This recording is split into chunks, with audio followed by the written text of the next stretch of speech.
Mama se kungi betengo we kumoyi ingumada takana. Okyo sokinu kibangase. Manuele ngando mushisamye. Manuele. Yeah.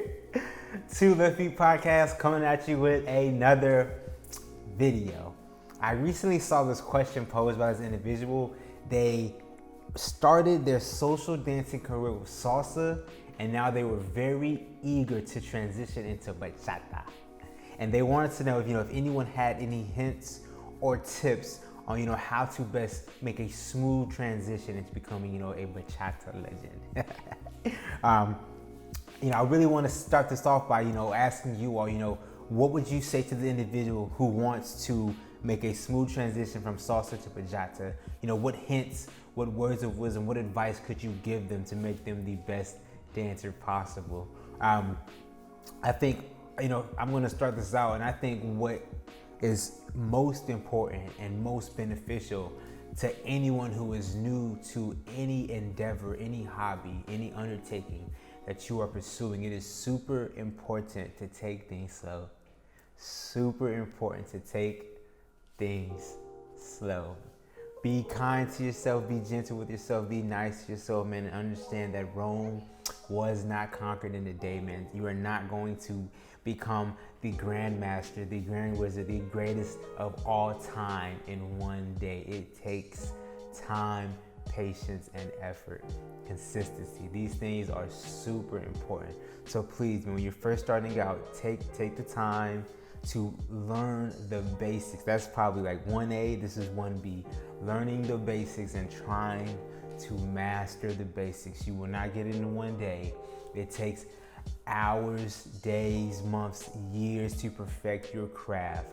So super duper important, man, to take the time to learn the basics. And what I mean by basics is your basic steps. So in bachata, it's a 4 count. 1, 2, 3, 4.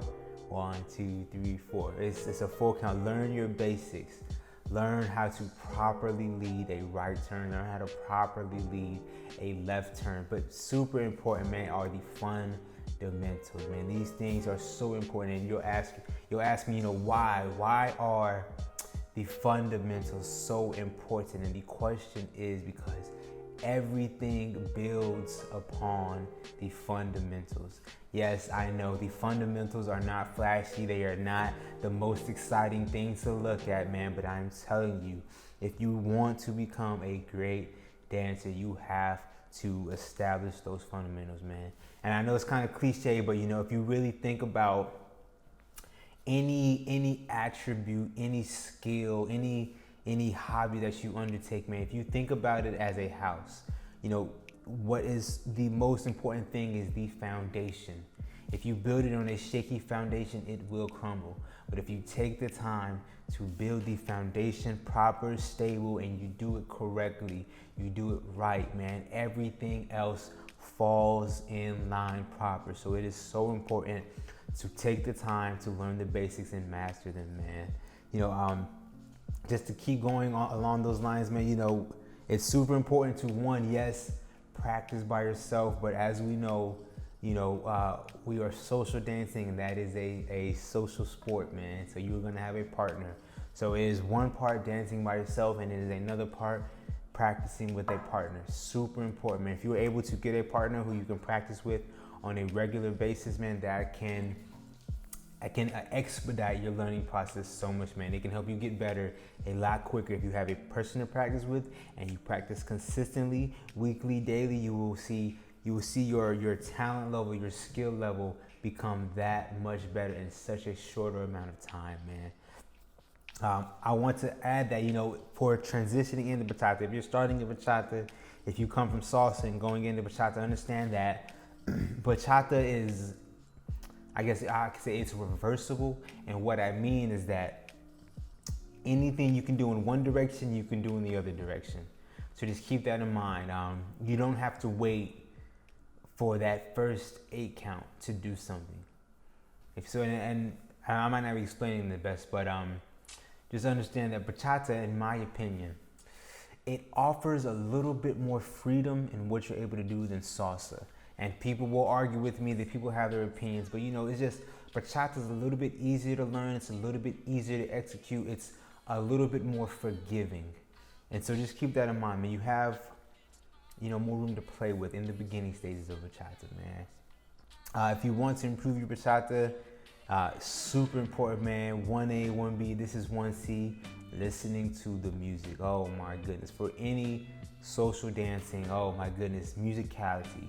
Being comfortable and familiar with the music is super important. Oh my goodness. You know, I could speak on this all day, but just understand that becoming comfortable with the music is important, man. So for bachata, any genre of music, man, take the time, you know, listen to a slow bachata song and take the time to just count the beats.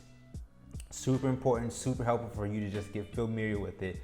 Listen to slow bachata songs and just count the beats so that you can get familiar with it, man. Take the time to, you know, to listen to bachata mixes or bachata playlists, and you'll start to notice the differences in the music. So take the time, you know, to listen to a couple salsa songs and then put on a couple of bachata songs. And then as you do this more and more often, you'll become more confident in yourself, and you'll also develop that ear to be able to discern what genre of music you are listening to. And it's something that, you know, I had to deal with as well, man. When I first started out dancing, man, I would go to the social classes, social parties, and I was unsure. I was like, what song is this? You know, what genre is this? I would have to ask my dance partner. And it's, you know, just keep it on. It's something that I had to deal with, man. But it's just, the longer that you're in the scene, you develop your ear. And right now, I'll just speak for myself. I can tell if I haven't heard the song before. You know, I can sometimes just tell in the first 5 seconds. I'm like, okay, I know what genre this is already, just by the intro music. Sometimes the intro can be a dead giveaway as to what the song can be, but it really just alludes to me having spent so much time listening to salsa and bachata. And I'm gonna be honest with you, man. I'm gonna keep it 100. Like, salsa and bachata aren't really even my favorite like music genres. I like to dance them, but they're not my favorite. You know, if I'm riding in my car, very rarely will I be bumping some salsa or bachata. Just keeping it 100. But I've still dedicated the time to learn them and to, you know, try and get better at my craft, man. I've rambled long enough in this video, man. I would absolutely love to hear from you all. You know, what are your thoughts and opinions on this topic we just spoke about, man? I would love to hear from you all. Thank you so much.